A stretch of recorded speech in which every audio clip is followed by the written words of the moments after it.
साधु थे, मित्रता थी, बड़ी घनिष्ठता थी दोनों में, और निरंतर सत्संग करते रहते थे। एक संत का के लिए विमान प्रभु के दरबार से आ गया, और जब बुलावा आ गया तो उनकी आंखों से अश्रु प्रवाह होने लगा।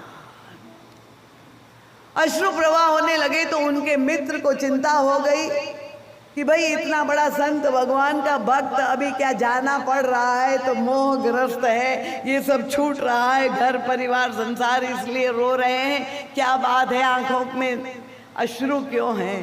पूछ दिया अपने मित्र से, महाराज किस बात का कष्ट है? अब तक धन्य है, संत किस बात को रो रहे थे, उन्होंने क्या बताया, पूरा जीवन निकल गया पर मैं साधु नहीं बन पाया।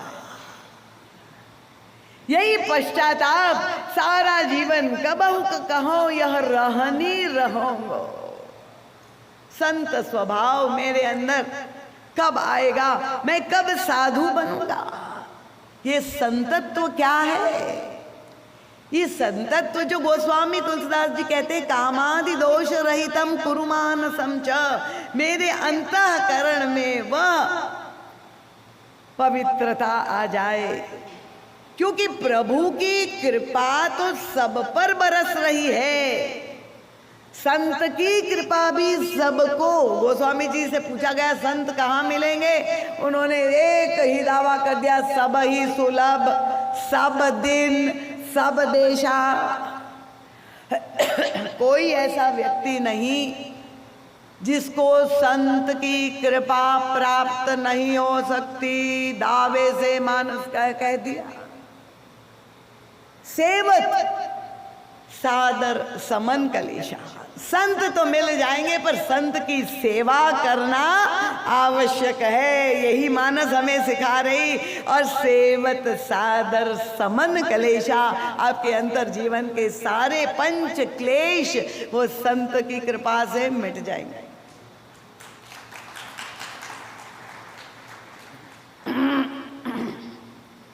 तो ये संत और साधुता वो हृदय का गुण है, व्यक्ति के स्वभाव का गुण है।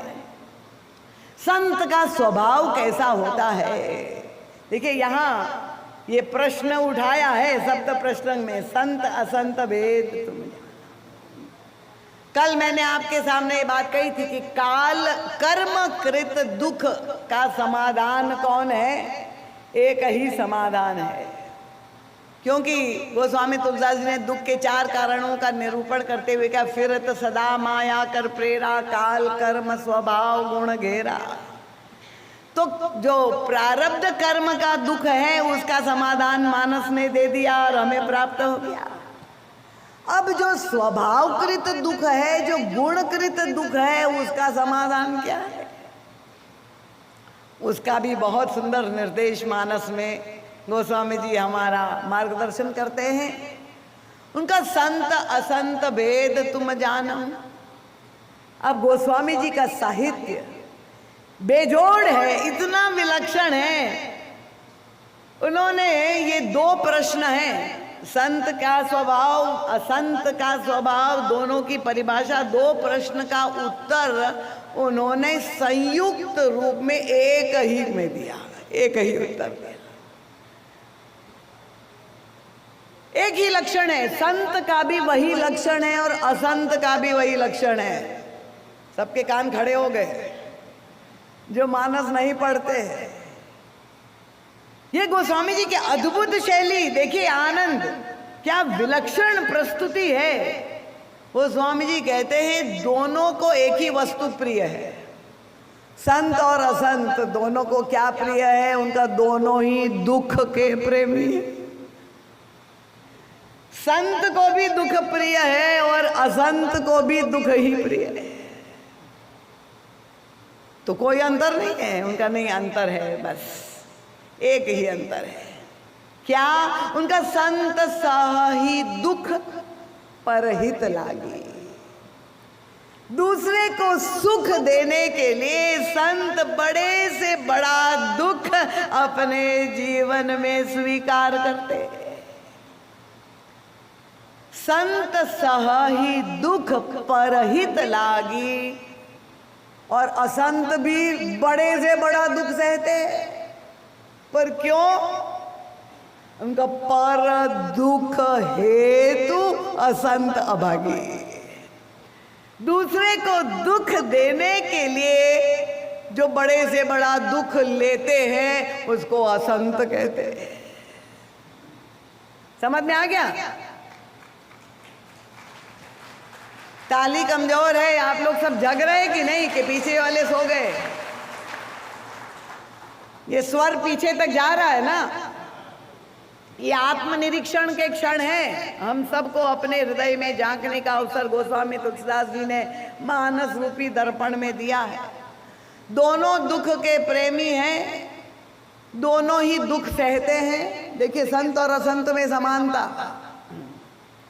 महाराज जी कितने सुंदर दृष्टांत देते, समझने में कठिनाई ना हो। उनका असंतों का यही दुर्भाग्य है। अगर कोई आपको कहे कि जितने रुपए में जहर मिलता है, जहर समझते हैं ना, विष, उतने ही रुपए में अमृत आपको मिल सकता है। अगर 50 रुपए में जहर मिल रहा है तो 50 रुपए में ही अमृत मिल रहा है। तो कोई ऐसा बुद्धिमान विवेकी व्यक्ति होगा कि वो अमृत को छोड़ करके जहर ले ले? कोई हो सकता है या कोई? उनका ये असंतों का दुर्भाग्य है कि जितने पैसे में अमृत मिलता है उतने में ही जहर मिलता है। पर असंत जो है वो अमृत छोड़ करके जहर ही ग्रहण करते हैं। गोस्वामी तुलसीदास जी महाराज ने दृष्टांत दिए उत्तरकांड में इस प्रसंग में। संत की तुलना किससे की? उनका कपास से, रुई से की। रुई आप जानते हैं ना, जिनसे वस्त्र बनता है। और असंत की तुलना उन्होंने सन नाम के पौधे से की। एक पौधा होता है, सन कहा है। संत की विशिष्टता क्या है? उनका साधु चरित, शुभ चरित कपासु, निरद विशद गुणमय फल जासु, जो सही दुख पर छिद्र दुरावा, बंदनीय जेहि जग जस पावा।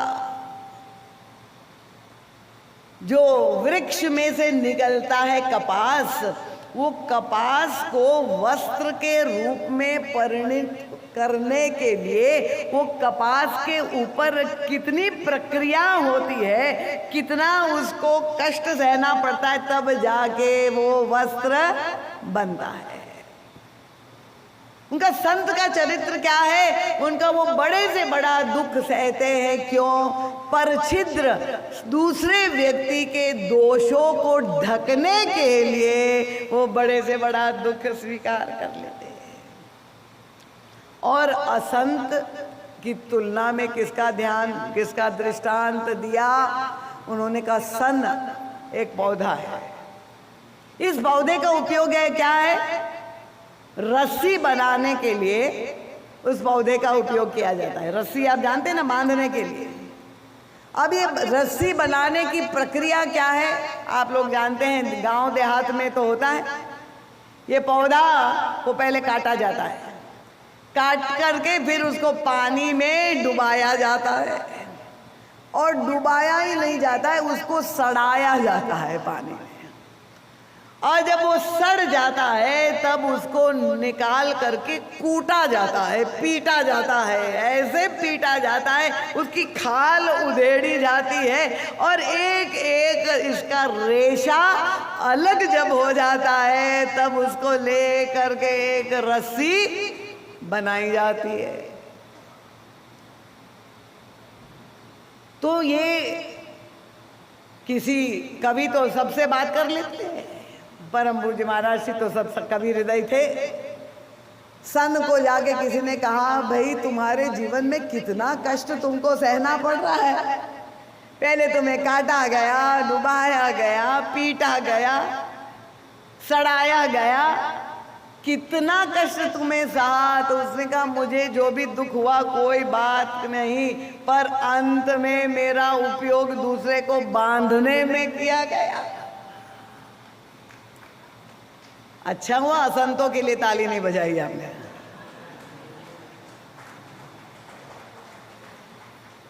गोस्वामी जी कहते सन इव सठ उनका पर बंधन करई। दोनों एक ही चीज करते हैं। और खाल काढ़ी, क्योंकि उनकी जो छाल निकाली जाती है, विपत्ति सही मरई। खल और सन और दुष्ट खल, ये दोनों का एक ही स्वभाव है। बड़े से बड़ा दुख सहते हैं, विपत्ति सहते हैं, क्यों? दूसरे को कष्ट पहुंचाते।